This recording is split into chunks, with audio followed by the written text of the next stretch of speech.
Bagamat patuloy na itinatanggi ng kampo ni Vice President Jejomar Binay, naniniwala ang Senate Blue Ribbon Committee na pag-aari ng Vice Presidente ang isang malaking property sa Rosario, Batangas.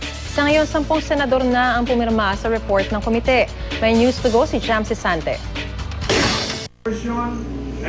Itinatanggi man ng kampo ni Vice President Jejomar Binay na kanya ang ilang daang ektaryang lupaing ito sa Rosario, Batangas.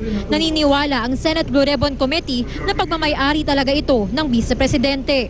Ayon sa committee report, hindi sila kumbinsido sa mga pahayag at sa isang pahinang hindi notarisadong kasunduan na ipinresenta ng negosyanteng si Antonio Chu bilang patunay na kanya ang property. All the preponderance of evidence actually points to the ownership of the Vice President Binay. Bukod sa mga larawan ng pamilya Binay sa loob ng property, marami raw connection si Chu kay Binay na indikasyon na sa Vice Presidente talaga ang lupain.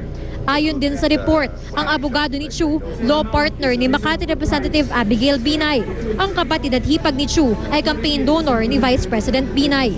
Ayon kay Pimentel, mukhang napadevelop daw ni Binay ang naturang property dahil sa overpricing sa mga proyekto sa Makati. Ang setup is that the winning of Hillmarks of contracts was somehow connected to Hillmarks also improving the said property. Nakapangalan din daw ang mga lupain sa paligid ng property sa mga taong malapit daw kay Binay. Tulad ng kanyang dating bodyguard na si Renato Comia at kay Fernando Baloloy na asawa ng sekretary ni Binay na si Ebeng Baloloy. Dahil dito, pinapaimbestigahan ng komite sa Ombudsman si Chu at ang pinagbilhan daw ng property na si Loriano Gregorio Jr. kung kasama ba sila sa sabuatan nila Binay. Hihintayin pa raw ni Chu ang kopya ng report bago ito magkomento.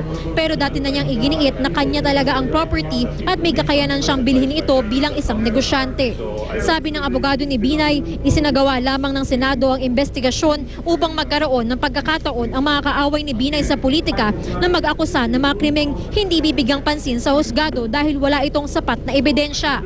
10 senador ang mayorya na ng Blue Ribbon Committee ang pumirma sa report, kabilang ang mga posibleng makatunggali ni Binay sa 2016 election. Tingin ni Senador Nancy Binay, nais lang ng ilang pumirma na tumaas sa survey kaya nagpapapansin daw ang mga ito. Hindi raw nila pinansin ang panggigiit sa mga taong malapit kay Binay at kinukonsente pa raw ang pagsisinungaling at paninira ng mga testigo. Pero umalma ang ilang senador nang hinga ng reaksyon ng media. Partial pa lang ang committee report dahil patuloy pa ang investigasyon ng subcommittee sa mga alegasyon laban sa Vice Presidente. Jam Sisante, GMA News.